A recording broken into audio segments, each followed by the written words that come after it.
Morning, everyone. Welcome to another of our daily devotions. Today, we're going to be thinking about the opening verses of Psalm number 5. Let me read those words to you. David is speaking here to God in prayer. Give ear to my words, O Lord. Consider my groaning. Give attention to the sound of my cry, my King and my God, for to you do I pray. O Lord, in the morning you hear my voice. In the morning I prepare a sacrifice for you and watch. Subject is prayer. And as all of us as Christians would no doubt agree, prayer is not an easy aspect of the Christian life.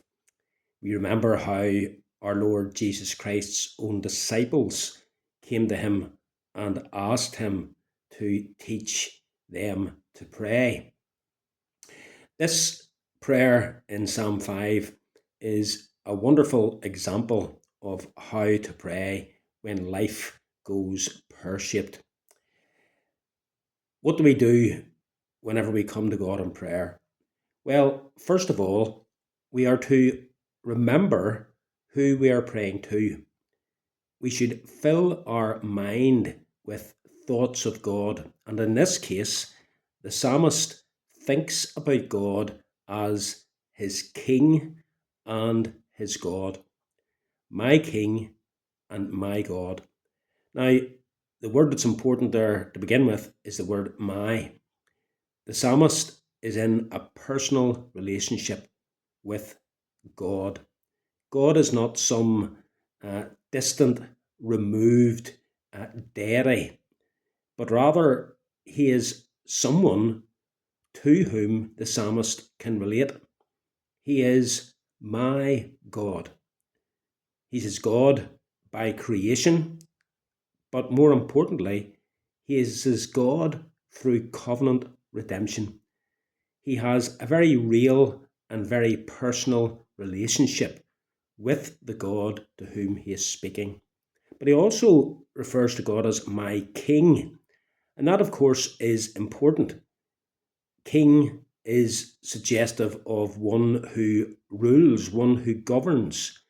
It suggests that the one who is king has control over things, that he's able to exercise power, that he has sufficient means available to him to bring about what he desires.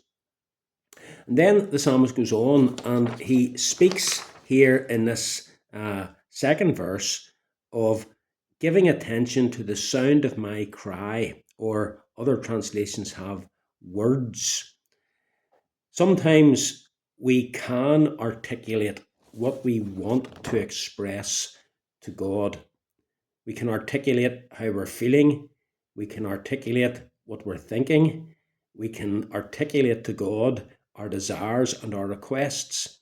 But there's other times when we find it maybe difficult to put into words just how we are feeling or even what we desire.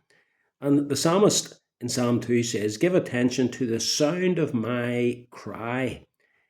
In other words, it's like groanings would be a good translation. To the sound of my groanings, uh, unable to formulate into meaningful sentences the turmoil that is going on inside one's heart.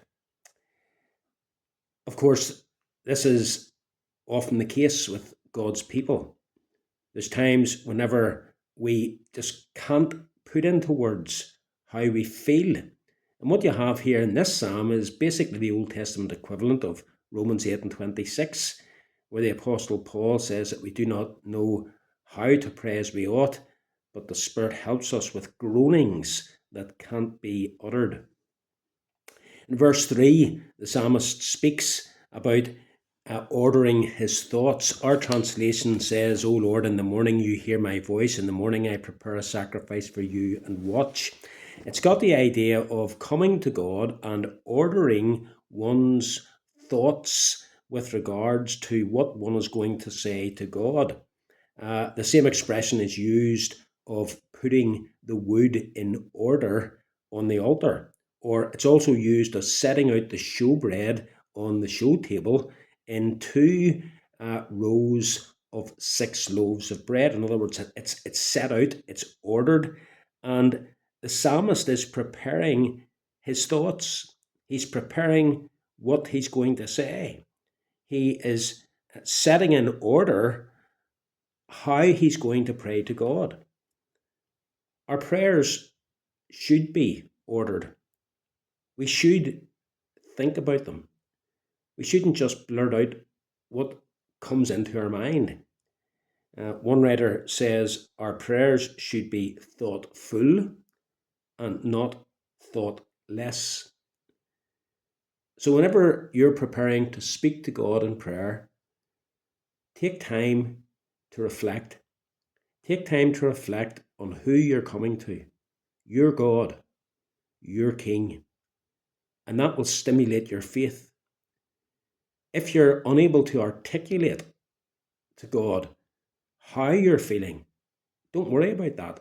Sit quietly and reflect upon what you're going through and open that up in your heart to God. But it's good to sit down for a few minutes and to think about what you're going to speak to God about in prayer. In the morning, I will set in order my requests. Can I encourage you to think about purchasing a book called The Valley of Vision?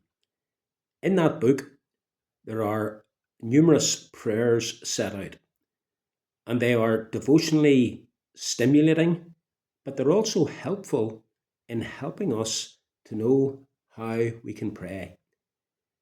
So if you come across it, buy it, or if you want to order it, you can go online and order it from the Covenanter bookshop. So Psalm number 5, in the opening 3 verses, prepares us to come to God in prayer. Of course, it isn't enough to prepare to pray. We must, of course, pray. So give yourself to this discipline today, and may God bless you. Have a great day.